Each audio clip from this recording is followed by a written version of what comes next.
Okay, so we are streaming live, and today is, what is today? Oh, November 24th, day before Thanksgiving. And we have with us today our special guest, Matt Kelly, this is gonna give us episode 53 with Matt Kelly on Reflection Artist Live. And Matt has been in the detail industry, if you're not familiar with him, for 24 years. And he is, what I would consider what you would say a serial entrepreneur within the detail industry. Not only does he have a lot going on with Ceramic Pro, which most of you may know him by or through, but I mean, there's multiple other brands. I had to make a list because he has so many, but naming Hydrosilex, Detailing World, Ceramic Pro Auto Spa, which he was the first initial spot for that, and Americana Global. So there's a lot of different brands that he represents, owns, and has made successful or continued success of those brands. However, we want to get kind of the backstory for those of you who may not know Matt, to hear about his path in the industry and his come up from his early years in 24 years. Not to say that he's old, but he's becoming a veteran. Yeah, let's not beat around the bush. So nothing less. Thank you, Matt, for joining me on the podcast. And yeah, I'll let you have at it in regards to talking about, what brought you into the wonderful world of detailing in your early years. Well, first off, I want to say it's really good to see you. I did not have a chance to go to SEMA this year, just because, it would have been my 11th year. I'm just a little burned out, and with all the regulations and stuff, it was kind of like, maybe I'll take this year off. So I hope everything went well with you guys. Again, I was really sorry to miss everyone out there. But I unfortunately am guilty of that myself. I didn't get to go. Oh, you didn't go? Okay. No, instead I went out on Wednesday to California and did a nice little run of visiting some storefronts, the Buff and Chime facility, and then we had a Mafia weekend in Big Bear with Rennie and the crew. Yeah, we had I did 100 detailers there. Bro, that's so awesome. That network has grown. I met those guys a long time ago, and I'll incorporate that into my come up here. But so yeah, if you want me to rattle on about my past a little bit, I'm happy to do that. It all started for me when I was about 16 years old. I first picked up a buffer, burned a little bit of paint in my life. I was taught by a Mannheim auto auction, right? So their way of detailing versus how we detail now, two different things. But they did teach me kind of the core of it. And from there, I kind of fell in love with it, right? And immediately got into creating my own business, doing this on the side. And that just rapidly grew from good relationships, creating a network, getting yourself out there, right? We can't just kind of sit in our shop and hold the buffer. We got to go meet people, right? And so I did that and created Autobionics, which was my very first detail facility. Had some employees, and we were doing, traditional wax and corrections and all that stuff. What year time frame was that, Matt? I was 16, so yeah, we were 24 years ago from now. I mean, shoot, yeah, that was a long time ago. That was the mid-90s. Yeah, mid-90s. God darn, that's a long time ago when you say it like that. But yeah, I was in little old Mannheim with this business, and I met Barry Thiel back then. He was my neighbor. We actually kind of started off on bad terms and became friends quite rapidly. But from there, I kind of incorporated ceramics. And well, how did I hear about ceramics? Well, I was living in Florida at the time in Fort Lauderdale, and me and my brother were running a yacht management business. We were doing, corrections and wax and all that stuff. And one day we were just kind of like, we got to find something else that can make us different from our competition at that time. And, because it was a cutthroat market. You had guys that weren't paying their taxes, that, really didn't have a real business, and they could undercut us significantly. So we had to kind of determine the value in using us over them. And so we actually cut work early. Florida rain, sometimes it sets you up from working those days. Yeah. And we jumped on YouTube. Right? We jumped on YouTube and just started like researching car care products and other things of that sort. And we came across a company called Gtechniq, right? And this was, maybe back in 2010 or 11, something like that. I mean, my dates probably are all over the place. No, that sounds about right. Yeah, because that's about when I met the Detail Mafia and all those guys. But so I found Gtechniq, and man, you remember the first day that you saw a coating perform for the first time, and it was like, what is this devil's magic, and why don't I have it? So we found Gtechniq, immediately looked for representation in the US, couldn't find it. They were only out of the UK at that point, so that's how I met Rob Earl. We found his info, called him, asked for some of the product. He was super excited that an American found him, because it's every, international country's dream to get into the US market. It's one of the largest. So he was like overly nice about it. He sent us some products. We used it. We loved it. What was at that time frame? What was the products that they offered compared to now? Yeah, so back then it was just C1, brother. It was C1, and then they had C2. Yeah. And that was C2 even came a long way till now. Yeah. But we got those two products. We installed it. We were blown away with how it performed, how it looked. And that literally created a monster, because I was like, this is what I want to do, right? This is different technology. I have something exciting now to talk about and introduce people to, right? I was on the leading edge, and it was a great thing. The problem is that back then details were, $100 for a paint correction, maybe like $200, $300 if you're lucky. And so now we're trying to sell this coating service for $500, which back then was a lot of money. Today it's a steal. Yeah. But back then, man, trying to change people's minds on this money to that money, it was tough, right? And how did we make that happen? Education, right? We educated our customers. We did a couple promotional jobs too, don't get me wrong, just to kind of get it out there, create content, etc. But the education went a long way. And from there, I was able to kind of build my business model around this coating. And we were selling less and less wax jobs at that point. Well, you had to restructure, right? You had to kind of 100%. Reinvent the wheel for yourself, much less the market. At that point, we had a business identity change, right? We were like, we're no longer a wax shop. We'll do wax if we can't get you to do coating, but we're a coating shop. And there was one day that we just decided that. And it was a scary day, don't get me wrong, because the original thought was, well, if I coat a guy's car, I'm never going to see him again, right? I'm not going to get that residual wax customer. And I immediately threw that idea out, because what we were charging actually made up for a couple years worth of that client. So it just needed to last 2 years before a redo, and we were making more money every year.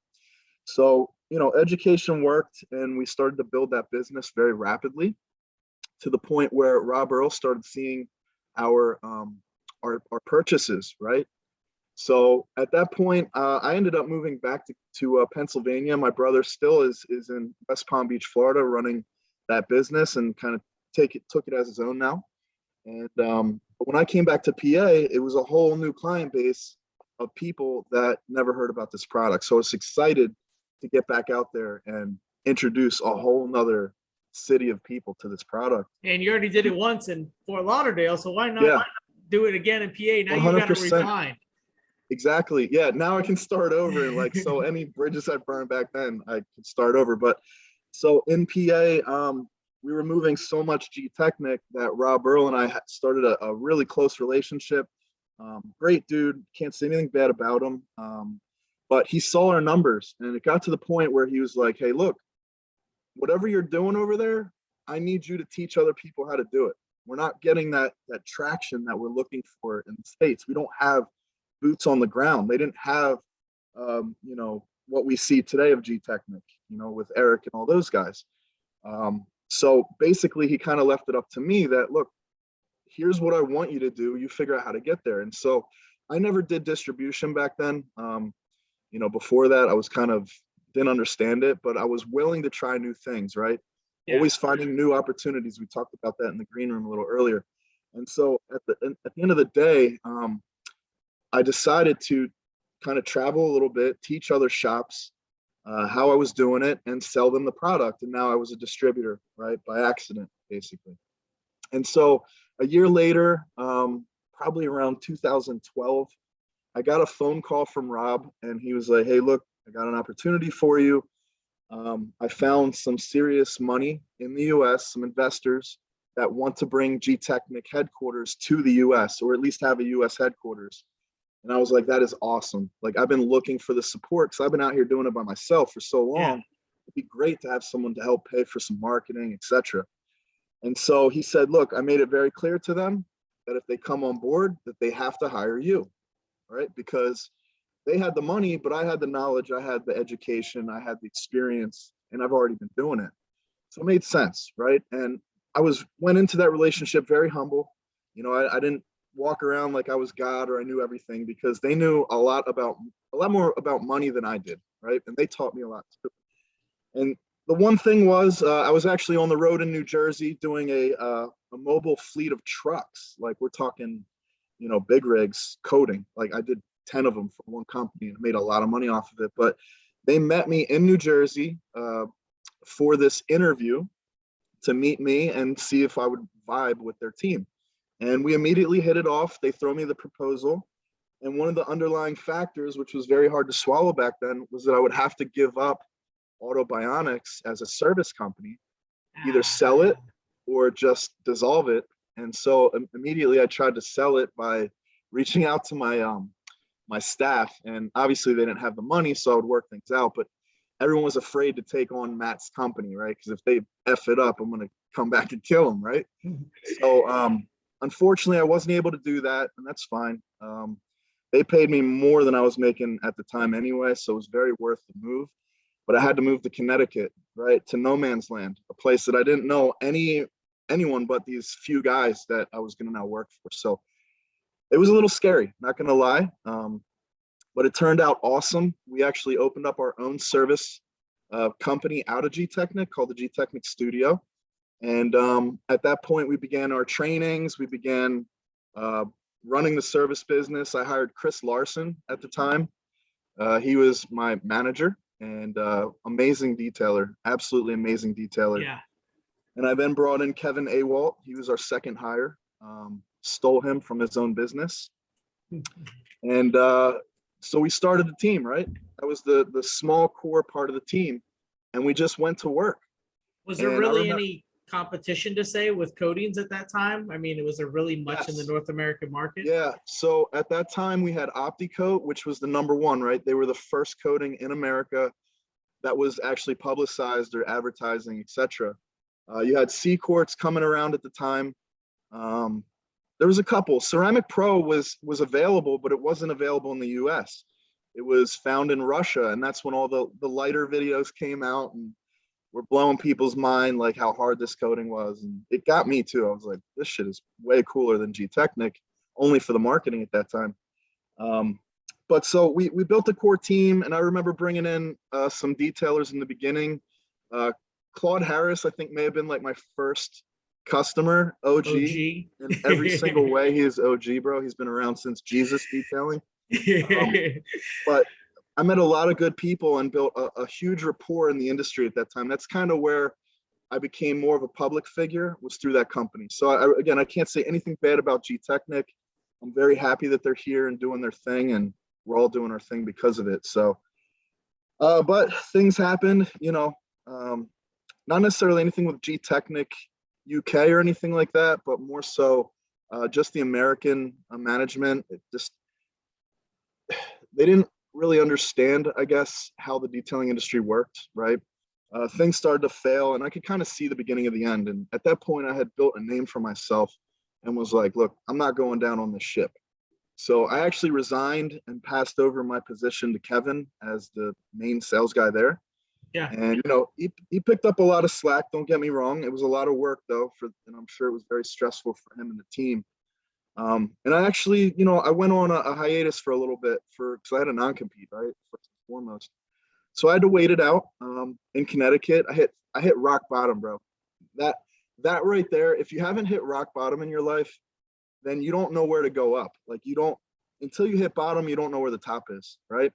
And so it was to the point, like, I tried to team up with some of my customers from Gtechniq in Connecticut to open up our own shop and do Gtechniq and all that. I got robbed by one guy that, you know, terrible business partner. On the face of it, I thought he was going to be the best partner ever. Robbed me blind. So I'm at the point now where I literally had nothing. I didn't know what I was going to do. I just knew that I didn't belong in Connecticut. So I had to find my way back to Pennsylvania with limited money because I burned through all my savings, and said, you know what, do what I know. And so I reopened Autobionics.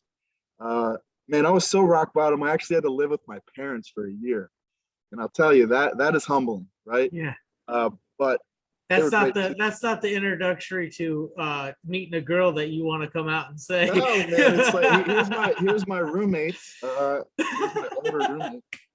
But yeah, so I moved back with them. I rebuilt the business, and it was built back better, man. Like I learned so much along the way.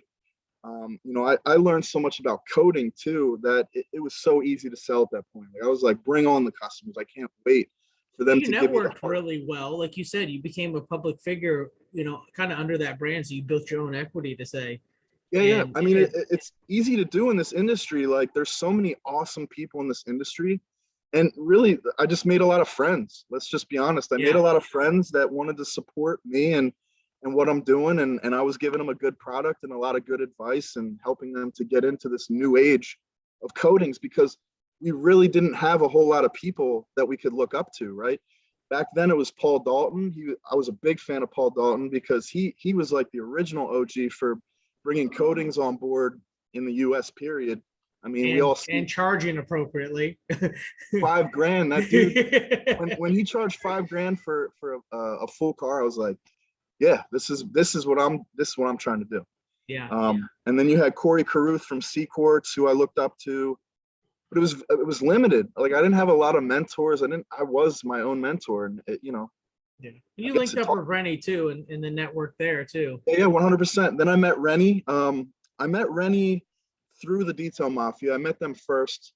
They came to Connecticut, and I trained like Jim Gogan, and we have a picture together with Doug and all these guys, like so old school from like 12 years ago, bro. We looked so good back then. But yeah, I met all those guys when they were brand new too. So watching everyone kind of come up in the industry has been awesome. Like it fills your heart with happiness that these guys are doing big things now, and we watched them, kind of kicking a can down the road way back when, and they made it happen. So, but yeah, I met Rennie then. He invited me into his home. It started off with a New Jersey meetup, and I forget whose facility it was, but Harry was there, and all the original Mafia members were all there, and they took me in. Like they took me in, and I can't say anything bad about those guys. They're amazing people. They're doing it. They're not just talking about it, they're living it. And I love that about those type of people. But then I got to meet Rennie, and that for me, I really didn't follow him a whole lot before I met him, but I did hear the buzzword of Rennie Doyle in the industry. So I wouldn't say that I was starstruck, but I definitely had a respect for him, not even knowing him immediately. When he opened his mouth, I listened. And he invited us out to Big Bear, just me and one of the partners from Gtechniq. And it was great. We had a very intimate meeting. We talked a lot about coatings, and he really was a big part in letting us into the Mafia, right? So now they had a coating brand to kind of attach to, and that was a great feeling. Yeah. But yeah, so that was kind of the thing with Gtechniq, right? That's how that all happened. And then again, once I resigned and my non-compete was over, I immediately picked up the phone and called Peter Debish. And why did I do that? Well, because I saw all the Ceramic Pro marketing back then. And I'm like, you know what? Like, if I'm going to do this, I'm going to do it with a good product. I want to do it with a good company that has a good leader, and I can build on that, right? I don't want to have to try to fix someone's company. Maybe they're doing things wrong or giving incorrect information as to what their coding can actually do. And so I really liked kind of what Peter was doing. And back then, when I first called Peter, he blew my call off the first time. Yeah. He blew it off, but Chris Larson had a little bit bigger of a name than me in the public space, right? Not so much what we were doing in our lives, because they just didn't know me yet. But he was out there, he was on the social medias, he was like the guru for wet sanding, and so he had a lot of followers. And so Peter knew of him, and he got me a call with Peter finally, and the meeting went great. Once I told him where I came from, what I've done, he then knew of me. And so he was excited to bring me on, but he was a startup company and he had just hit San Diego. Pretty much spent all his money to get a house, to get the business set up, to do all that. He had nothing to pay me. And that's not So, cheap like, in San Diego, either way you oh, cut hell it. no. Yeah. Now, then, it doesn't matter. Absolutely. So he had no money to pay me at that time. And, you know, but I saw the opportunity. I was like, look, I'll prove myself. So he worked out a deal where it was kind of like, hey, look, whatever you kill, you eat. You're going to be a distributor. Here's your margin. Make shit happen. And that is exactly what I did. I took it and ran so hard with it. It started off literally on my couch. Like, that was my home office. And I built, you know, $500,000 in revenue from the couch. And then I hired my first employee that worked from my home, right? So we were at least close enough. And it got to the point that we were just bringing on so many people and the brand was just blowing up. And again, this was just back then, it was just me and Peter and his original partner, guy's name was Jared. And that was it. There was no Adam Cote, there was no Brett Benito, there was none of these guys were available yet. Now, Peter was working on Adam Cote at the time to try to get another endorser or another person carrying the flag. But Adam was kind of against it at the beginning. I'm going to throw him under the bus because he built a brand on other products, right? And he was afraid to uproot that client base that knew what he was already using, OptiCoat, right? So we built this company together, and it got to the point where, you know, I started making some money, some life-changing money, and I'm an investor. Like, my first thing I bought was not a car, you know, it was putting money into building another business, and that business was the Ceramic Pro Auto Spa. So, and the first one. Correct. So I'm out here kind of selling the dream, but I wasn't living the dream, right? I wasn't doing what I was preaching. So I was like, I got to have my own shop again. And I need to create a battleground where I can train people, where I can network, where I can do all that stuff. And so I found a piece of crap building. It was 8,000 square feet. It actually was Lancaster's first airport. So it's a hangar.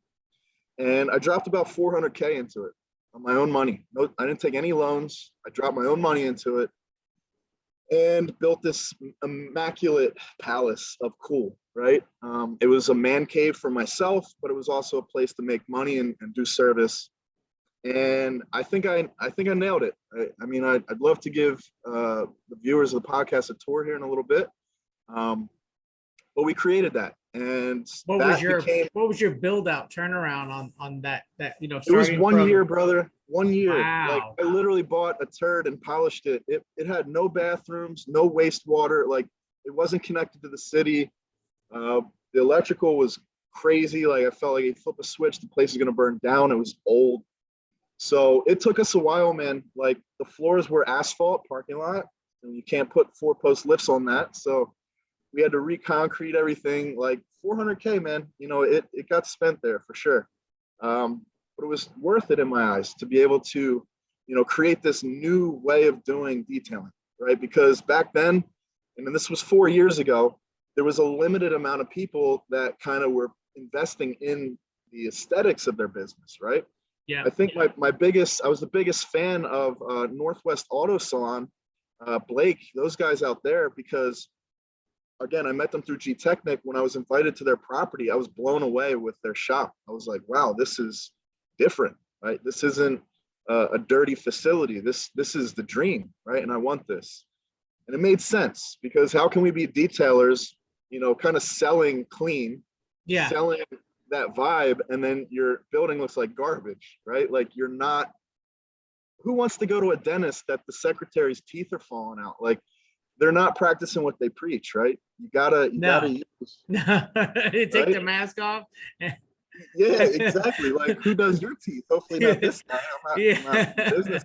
So, but yeah, if you create that facility that kind of makes people feel comfortable, you know, I use this in a lot of my trainings, but you know, there's two type of peoples in our industry, and that's the OCD, the people that are physically disgusted by their car and they need it clean because they can't look at it. And then guys that want to show off because they're vain. And I'm one of those guys, right? I like to have a shiny car. It makes me feel good. It's like a fresh fade, whatever.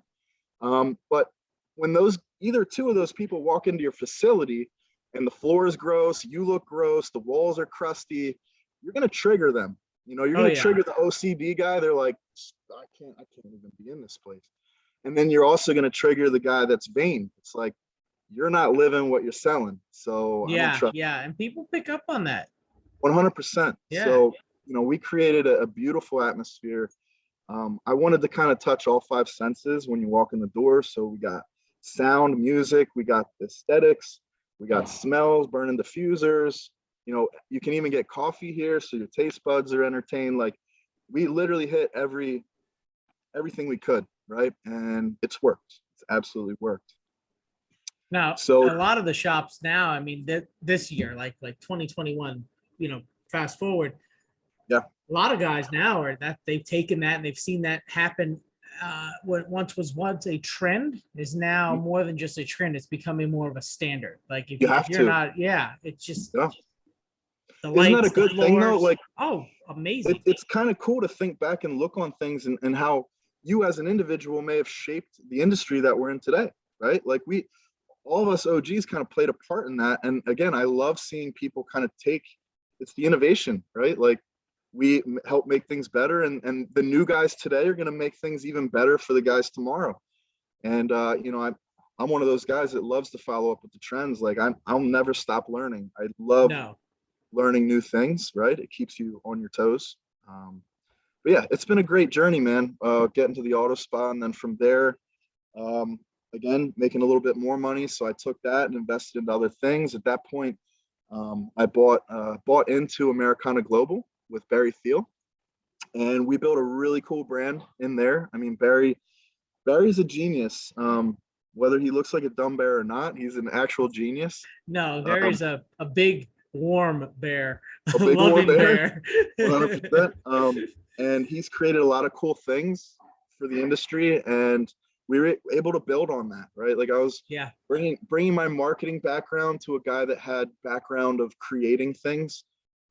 It was a very good connection. And from that, we created a really cool company that you see today. And then I did bring Peter into it. And at that point, we did buy Barry out, you know, on good terms. You know, he wanted to do other things and we were happy to pay him for it. And so Peter and I owned Americana Global, just the two of us, and created this really cool brand that is in almost every country right now. And we've built a training series off of it. We've done a lot with Americana, and you're going to see more of it now. Now, I did sell my shares. Not that I had any problem with the company, but more so that, you know, I'm doing 100 things, right? So it's kind of like those guys were getting it done. They didn't need me anymore. I helped build it. At this point, it was like, here's what it's worth. They bought me out, and I took that money and put it into creating something new, right? Yeah.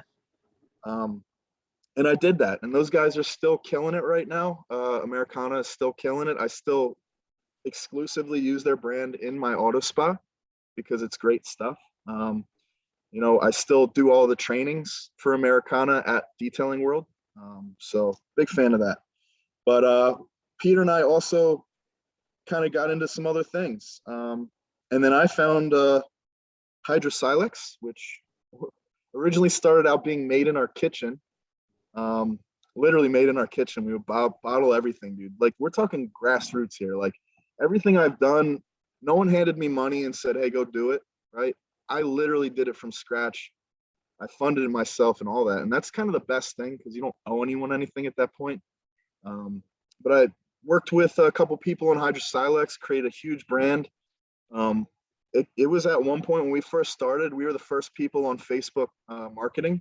Like, the actual campaigns where you see the bottle slide down the car or all those different, we created that. We were the very first people that were doing those videos. And because of it, Hydrosilex was doing $30,000 a day in sales. Oh, damn. Yeah. So that to me was like not even real. I was like, this is insane. And make sure it lasted. Yeah, is this real life? Yeah. But it lasted for, you know, about a year. And at that point, you know, we saw some saturation come in.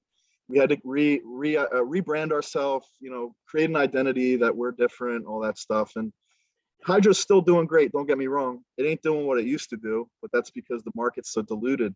But it is a great product. You know, if people haven't used it, definitely try it. I think you'll be impressed. It's one of those things that's kind of the introductory to the coating series, but it actually is very powerful. It's not like a spray wax or some of these other sealants. It's a very powerful chemical resistant coating.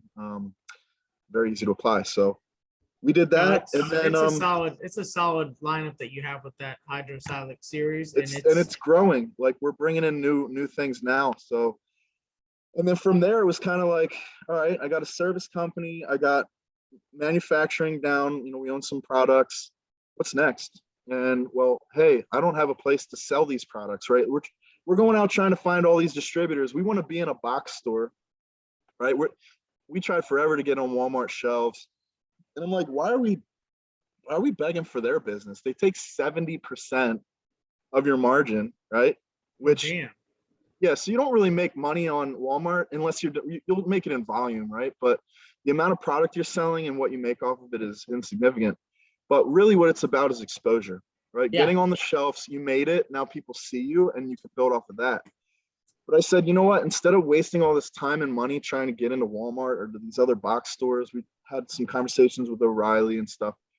I'm going to create my own. And you know what? I'm going to make my box store cooler than their box store. Why? Because I'm focused on what I do, right? I'm not putting Americana next to brooms or vacuums, right? Like it's a dedicated store, and you can find everything you need there, right? We have over 500 brands at Detailing World. We now have 4 locations. 2 of them are in build out. So Philadelphia is actually opening up in a couple weeks. Long Island is in process. New Jersey's been open for about a year. And then I have my location, which has been open since 2018. So we have more of the northeast region of the US. Yeah, I'm kind of trickling out, right? Like, because again, I'm doing everything myself, and pretty much everyone that owns the Detailing World are people that I've came across in my life. At this time, I'm not really taking on people that I don't have a history with, because there's so many people that I do have a history with that have the means to open a store. Mm-hmm. The great thing about this business model too, and this is kind of where it works for everyone, is the buy-in, right? You could open up a Detailing World today for 50K, and that pays for everything. That pays for having your shelves stocked and everything, being locked into the margins and all that stuff, not having minimum order quantities like I do as the parent company with these vendors, right? Like if you want to bring on Rupus, you have to spend a big chunk to even prove that you're going to be a real distributor, right? They don't want. You can't cherry pick. You've got to take on the whole lot. Yeah. So, you know, I did that with over 100 brands. It cost me a lot of money, but now all the stores under me or with me, they don't need to do that, right? They're just buying from my inventory. And so they buy as they need, when they need. And it's a beautiful thing, and it's working. And these 3 stores that we're opening now, we're done within 1 year. So I really expect to kind of have at least another 5 stores, you know, within next year for sure. We also just put a truck on the road for a mobile shopping experience, right? It's not just a delivery truck. It's more like a Snap-on type of situation where you can go on board and purchase. So it makes it easy for rolling up a car show and just opening the doors. But it's also going to be an opportunity to drive around different cities where those people can't drive to Detailing World, and start building that customer base. And then once I have enough customers in that city, we drop a brick and mortar and the truck goes to a new area, right? So That's kind of my game plan for this year coming up here. Truck's not ready yet. It's in fabrication right now. But yeah, so there's that. And then the final part, since I've had a lot of downtime, kind of, you know, all my companies are pretty much running themselves right now, right? It's taken a while to find the team to do it, to find the general managers, to find the staff that you can count on, right? And we have a beautiful team here at the Auto Spa. I have a great team at every company at this point where, you know, they're passionate just like I am. And that is what's important, right? You got to find people that want to live the dream with you, right? And so I finally found that, and it's allowed me time to focus on filling voids in the industry. And I actually have a couple inventions that are coming out, and I'm going to be honest with you, it's game changer. It's a 100% game changer. Some of the tooling I have coming out for the PPF industry. Nice. I can't say too much because the patent is pending and the launch is not happening yet. I have the final prototype that's on its way to me. I'm very happy with the first two prototypes, but the final one should be the final prototype. And then we can start packaging and all that stuff. But this tool is going to change the game for people that either don't have a plotter or that just don't have confidence when it comes to. I'm gonna give it away if I say too much. Don't say too much. Just know that there's something coming down the line, right? Let's just say this: it's going to prevent a lot of liability. It's going to create a lot of safety when working around cars and PPF and all that. And there's nothing on the market like it, and that kind of blew my mind because it's a problem that every single PPF installer faces, and no one has thought to take the time to fix the problem, right? So I'm really excited to launch this, and from that, I'm excited for you. I mean, I've been doing now. I got into PPF myself with my shop and growth 2 years now, and it's like any new little thing. It's like it's reigniting the passion of what I do because it's like, oh, there's a new tool with detailing. Love detailing. Obviously, that's the backbone of what we do. But adding that new service and having that new tool for that service is like, oh, it's on. but you need it. Like you need to add other services, right? You can't just be a detail shop anymore because you'll get destroyed. Oh, right? Nowadays? Like, every tint shop has coatings. Every PPF guy has coatings and tint. Like PPF companies are starting to drop coatings. I mean, I just seen one on as a marine coating coming out. That's impressive. Premium Shield is dropping one. I mean, it's like I'm seeing this in ads and magazines, and I'm like, if we don't evolve with this, people are going to be left in the dust as a single service operation. It's smart on their part, because there's a lot of synergy. Like once you have a customer, you want to sell them A, B, C, and D. Right, and they're giving away a lot of market share to the ceramic pros, to all the other coating companies, which are now doing exactly what they're doing in the reverse. They're offering PPF. So yeah, I think eventually, if you don't have all three of those services, you're going to be losing a lot of market share, and it's very scary to send off a customer that you've earned. Right, you spent money to get there, you met him or whatever. It's scary to send him off to the local tint shop to get his tint, knowing that he has coatings and everything else, because that guy ain't coming back. Yeah. You're screwed, right? So we're a one-stop shop. We even started bringing in things that like are not even relevant to like detailing, just because we don't want to lose people. Fortunately, we have some mechanics on site, so we're able to do some really cool things. But we got into caliper painting, which is a really cool add-on, right? Not really detailing related, but it is it's very easy to do, and you don't need a whole lot of overhead to do it. We also got into doing the windshield skins, which is big money. Windshield skins, is that basically your windshield film on the front? Yeah, so it's an anti-rock chip protection. There's a few brands out there. We use ExoShield. I believe there's Clearplex and a couple other coming out right now, and they're getting easier to work with, and it's a good addition. 100%, because we have a lot of customers that either track their car, or maybe just their windshield is 20 grand to replace. Like your Tesla Y's, brother. You ever got to replace that, you're screwed, right? So yeah, it's an easy sell, and it's another thing that we offer here for sure. Wow. But, so show me this tour of the let's do this. The auto spa. So it is lunchtime here, so we're probably going to see a lot of guys eating stuff. Start from the front of the house here. So again, aesthetically, we had to do some cool stuff, and so let me turn this around here. So right here is our waterfall. That's not really falling right now because someone ripped the paper in the back and it will leak. So it still looks cool, but it used to be a waterfall. We just have random things in here, dude. I got like the knight in shining armor. We have our apparel and our just one-off things that you need to kind of maintain the car that we just coated, right? So Nice. we have your cleaners, you have your hydro coatings, you have your silica soaps, your tire dressings, you know, all of those fun things in here. I like the lighting on the shelving. That's really nice. Yeah, so again, we wanted to create a cool, comfortable place, right? So this is kind of like it almost feels like a nightclub in here. Yeah. We got our pricing up here, which is eventually going to be replaced with TVs, right? I'm a little analog when it comes to like Adam quotation, but it works for us. In the showroom, in our kill room here, we have 2 of my vehicles that we have all of the services done to, right? So this is our billboard. This is a GT3 here that we did a full vinyl wrap on and coating with window tint, caliper paint, everything's on this car. And then we have the new one that I just bought last year. As you can see here, the Mercedes AMG Gtr, and this is the Very Roadster. nice. Right. Oh, there you go. So yeah, this is in our showroom here. Just again, it creates a really cool vibe, and more importantly, it's a selling vehicle, right? It's going to have everything on it. We can show our quality of work, full front on it. We can show it's seamless and all that. Got the boys here just kind of lunching right now.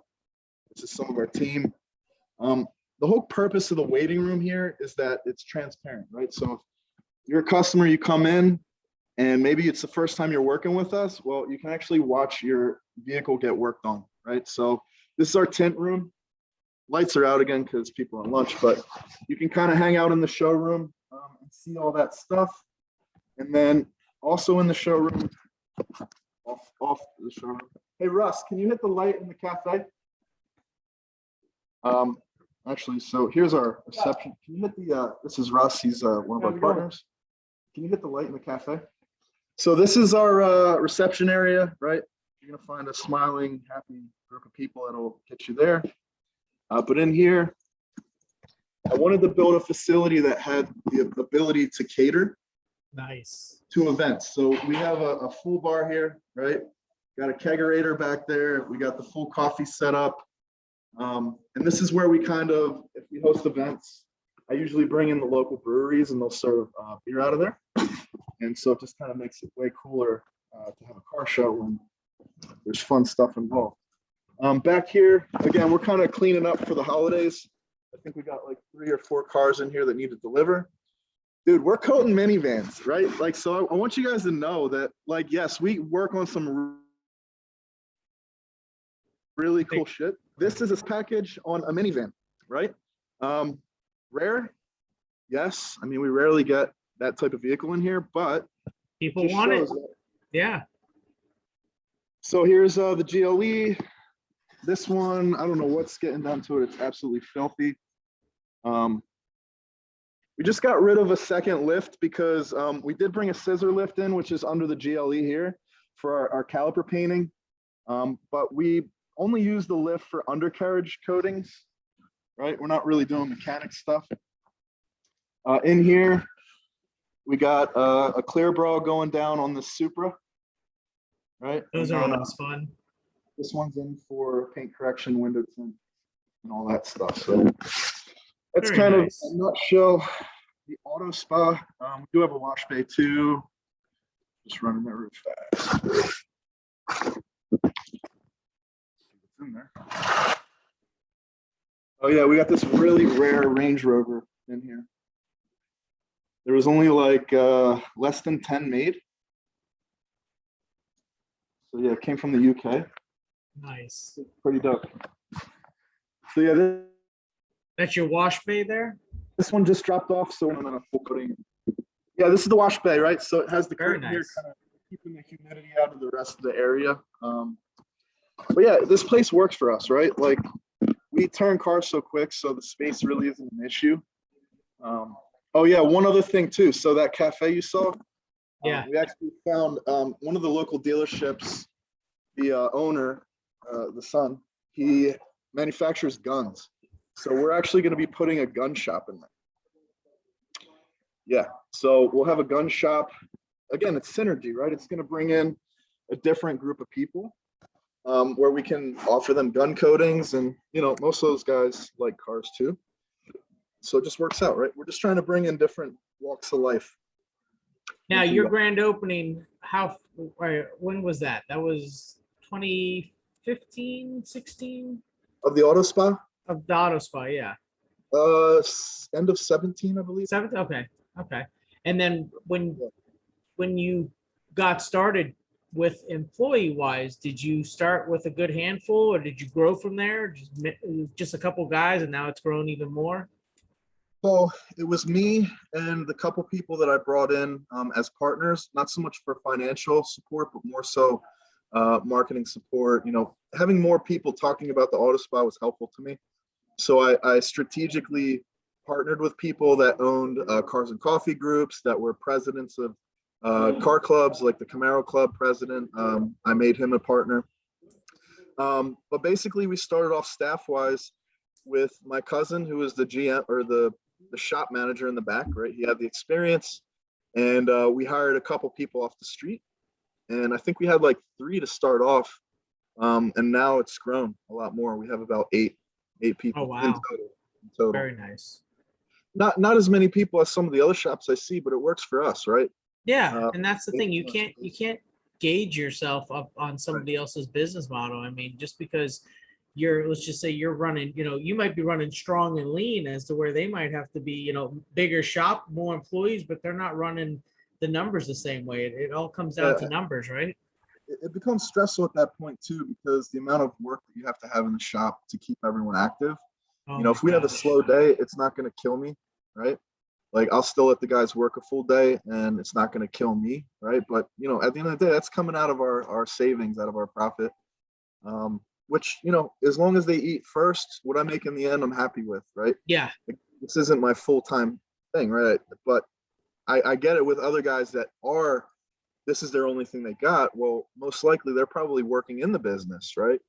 I've kind of taken a step back and let other staff make money, and then I'm just the owner, right? And I collect, once a year, right? Distributions, or whatever we decide to take. But yeah, it's worked for us, man. I can't complain.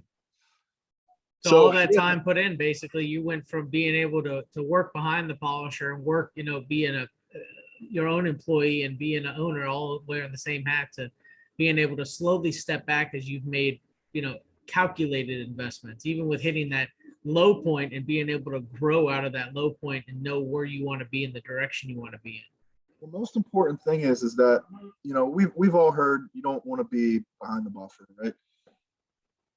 You need to be behind the buffer. You need to learn everything about your business. You need to know that. But as the owner, your most important thing is not running the buffer. It's to keep this place busy, right? So on a daily basis, maybe the guys don't see me come in here. They don't see what I do, but I'm out there selling, right? I'm out there building marketing campaigns, doing all that type of stuff so that we can keep the flow coming through, right? And that is the most important thing in the world. Secondly is, of course, having great staff that can turn out the quality, because we went through some ups and downs here, just like any other business owner, and we finally have a very refined team I'm very impressed with. But before them, I would keep this place packed, and every 10 cars, 1 out of 10 cars, they would destroy the relationship with the client because maybe they didn't do the quality of work that we sell, right? And we do have a quality control team here, but sometimes things get missed, man. If you're busy and I looked at that car, but maybe I didn't look at it good enough, and then a customer saw something, again, we stand behind our work and we fix everything if it requires that. But as a business owner, you're at the mercy of the staff, right? If they don't want to work that day, if they don't want to put the effort in that day, they're going to burn a bridge with that customer. And guess who's the one that has to deal with the customer? I do, right? So if something breaks or something's not good, they're hidden, they're padded, they don't have to deal with it. It's this guy, right? I got to deal with the ass customer that wants to bash you personally on Google or whatever. And fortunately, we don't get a lot of that, but it still sucks when it happens, right? Because people will remember you from their last bad experience, not the 10 good ones they had. So you got to go into damage control, make sure that your guys' reviews are good. That's one thing, man. I've seen response to reviews, like, let's say you had every right to pop off at the mouth because the customer just left you a horrendous review. Maybe it was uncalled for. You can't be that guy. You can't. The rest of the world's gonna see that. Yeah, the rest of the world is just watching how you handle the situation. Hey, Yeah. don't get me wrong. Like, I would love to say what I'm thinking, right? But you can't do it because then that just goes viral, right? Yeah. And, yeah. So it's a line you got to tread very carefully. But again, it's worked for us here, and quality is everything, man. You gotta sell the experience, you know, from every step of the way. From the time they walk in the door, they got to be impressed to the time that they leave, and they will, you know, multiply. They'll create that word of mouth, you know. No, it's yeah, I mean, for the, again, that track record and being able to see it that way and knowing, you know, what you have with a refined team and being able to sit back and, I shouldn't say sit back, but being able to step back and be able to watch that team put in the work as you're doing all the other things. Again, a lot of people don't see that side of it. You know, you may step back from the work, physical work side, but there's still a lot of physical work that is in front of you for running the business. It may not be on the buffer, but there's a lot that goes into keeping up with customer service, marketing, and everything in between that keeps the business and people going through that door. And that's your place. Like even in my shop, it's getting people in the door is my job. Getting people in the door, getting them to stay, closing the deals, and making sure that the work leaves with the integrity of what you put yourself as in the market, but nothing less. That's important, man, because there's so many competitors out here that are just waiting for you to slip up so they can just slam you and take your business. And they'll shake your hands and smile in your face. Oh man, I'm dealing with some right now, and God, I would love to dox him on this webinar, but but yeah, there's a lot of a-holes out there, man. You know, guys that are supposed to be supportive. You know, it can happen within coding companies. We're supposed to keep the brand on a pedestal, right? And keep the installers on a pedestal. And if, you know, look, no one's perfect. There's going to be shoddy work that comes out from time to time, but it's how you handle it. And so the way that I've dealt with it, if I have maybe one of my local competitors' work come to our shop and he's a CP guy, I'm going to reach out to him and be like, hey, look, just so you know, I'm dealing with your customer right now. I want to give you every chance to make it right for him before I actually bill him to do this, right? That doesn't happen on the other side of the football sometimes, right? Sometimes people will just be like, you know what? He did a terrible job. You should never go there again. And you should come to us. And you're going to get that more than you don't. So, you know, we have to be very careful what we're putting out there. That's for sure. No, I agree. And my first response when I ever get somebody from out of town or new to the area or even local that had a treatment done by somebody else, I always ask them, I'm like, well, you know, you should actually be returning back to the original person who did it. That'd be in your best interest. And then if they give me some kind of negative factor or they just say, well, I really don't want to, I say, well, if you don't mind me asking, is there a reason why? Yeah. And that way I could kind of get a little bit more information and then I'd be like, and I leave it alone after that. Once I gather that, that's all I need. And then I can know that it's okay to move forward with offering them services without bashing the other guy or even giving my 2 cents in general. Yeah, I think psychologically, when you become that guy that bashes the competition, your customer is going to not have a good feeling about you. Like statistically, customers don't like to hear people bash each other. Like business owners, they don't like that stuff. It's very unprofessional. So, you know, you're not really doing yourself a service at that point. You know, let the customer make the decision. You know, educate him, but let him make the final decision. But yeah, man, they put you in that position. Them customers sometimes, like I've got good friends in my local market, detailers, great detailers at that, right? Like we talked about earlier, once you reach that level of pinnacle in your craft, I mean, you're good. The only thing that makes you different is how you vibe with your customers or how much longer you've been in the business, what you offer, whatever it may be. But I get that all the time. Well, I went to so-and-so and it's like, he's good. You're in good hands either way you go. But you know, here's the thing. Here's my resume. 100%, man. This is theirs. I'm just like going to get a job at a business. This is his, this is mine.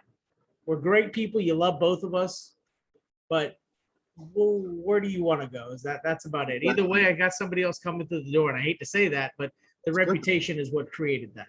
100%.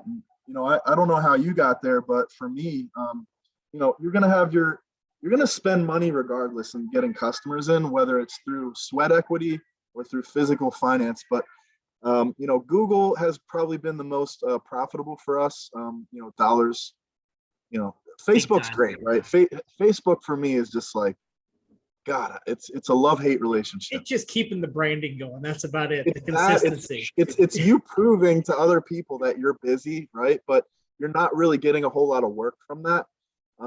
But I find that the most important thing to do is get local, right? Get in touch with the community. We do probably about 4 events a year that are strictly community driven, right? It's not even like a selling event. It happens indirectly. But we have trunk or treat, which is kind of like a trick-or-treating thing, but in the trunk of the car, right? So it's a car show and everyone dresses up their cars, and that one does great for us. We do a Santa event, you know, kind of like it's a rally, right? So it goes to different locations and ends up at our place. I have a crypto event that we're doing December 3rd. Look, I know, guys, you probably see me talking more about I love it. than I do detailing, but I talk about what makes me money, straight up. And I've made a lot of money in this industry, but I've made even more in crypto. And so we're actually teaming up with the 3rd largest coin in the world. And they're coming here. They're on a US road tour right now, but they're coming to my facility. So they've done a national ad campaign. They have people like from other states driving to come to this event because this is a rarity for them to be on the road. So it's going to indirectly bring a ton of people to the auto spa that maybe didn't know we existed, right? But they're here to see crypto. And vice versa. We're giving value to our customers to educate them with another investment opportunity. So, but yeah, if I could give anything for these guys watching today to go home with, you got to get out there. Like, this is not a business for the timid. It's not a business for the introverts, right? If you want to be that, you're not a business owner. You have to come out of your shell, right? Yeah. You got to make friends. Let's be honest. If you had a friend that came in out of town, right? And he's like, hey man, I don't know where to go. Like, you know, where's there to go out, right? And let's say you have a buddy that's a bartender, right? He's your friend. You're going to send that guy to the bartender because you're friends, right? And you're probably going to get a little cred from the bartender, like, hey man, thanks for sending that guy, and he tipped great. And you're going to get cred on the other side from the guy that's like, yo, I had a great time. Your boy is awesome. Had a great time. It's the same thing with being out in the community, right? Once you make friends, you're no longer selling, right? You have to offer a good service and good quality. That's a given. But you're no longer selling because they want to see you succeed, right? They want to have that ability to tell their friends, yo, go see Justin, man, the owner. Like, they love to throw that in. It gives them brownie points. Yeah, I know the owner. Yeah, go see Justin and tell him I sent you, right? Because they want to build up those brownie points on both sides. But that only happens when you've befriended someone, right? So when my customers come in, I'm not just immediately attack sell mode, right? I talk about their car, you know, even if it's a car I can't freaking stand. A Camaro, I'm sorry for Camaro lovers out here, but I hate the new Camaros. I love the old ones. But if I have a guy come in here with a Camaro, I'm going to go out there and be like, man, that's a badass Camaro, bro. Like, this is awesome. And start talking about his possession, because now that kind of brings the barrier down. It's like, okay, this guy's not just trying to beat me over the head with sales. Like, he really wants to know about me, right? And it removes that barrier that we put up, a defensive thing. Anytime you go into a business where they're trying to sell you something, we put up this defense, right? And that's a way to bring that mechanism down and just befriend the person. And you will find that you will close a lot more deals in becoming cool with someone than just straight hard selling. Like, this is what we got, this is what it's worth, right? So definitely get out there, guys. That's all I can say. I love it. That's great advice. And the funny thing is I usually ask for some last words of advice and you covered that without even me asking. Oh, And that bro, was listen, awesome. I'm That killing was you. I'm awesome. looking at the clock right now, bro. I'm trying to keep you on track. What's going on the I dot? appreciate it, man. Well, we are coming up on that time and I do appreciate it. And you guys heard it. I mean, Matt Kelly, you got the story, you know what he's had to do to get to where he's at. It just wasn't handed to him by any means. And obviously, he's hit rock bottom. So all and everybody that is in the detail industry or any industry in general, there's no excuses other than getting up off your ass and making it happen. That's what it comes down to. And see an opportunity and building relationships. And, it all goes back to that term that your net worth is worth your net work. So, it's building that out and making it happen. And I definitely appreciate you being on, the day before Thanksgiving, giving us an hour of your time. All good, brother. It's all good, man. If I could do one plug here, I would have to say that we are running an early Black Friday sale for Detailing World. So the website is detailtheworld.com. You can sign up for a wholesale account, but we also have a coupon code. It's DWBF sale. And that's the coupon code. It varies, but it's a pretty significant discount. So we kind of wanted to front run some of these other, supply chains. So get it while you can, for sure. And how would people reach you if they wanted to reach out to you, Matt? Well, you can always catch me on Facebook, Matthew Kelly, or you can catch me at Instagram, which is ceramicpro_Matt. Those are pretty much the two things I use for the detailing industry, at least. Yeah. All right. Well, cool. Well, thank you. And again, episode number 53 on Reflection Artist Live with Matt Kelly. Definitely got to check this one out. And thank you for everybody who has taken the opportunity to listen or watch. And then if you're listening on a later date, I'm sure you will get a lot out of this like you have with other podcasts. So Matt, thanks again, man.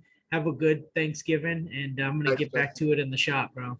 All right, brother. You have a great one. Thank you. You too, man. Take care.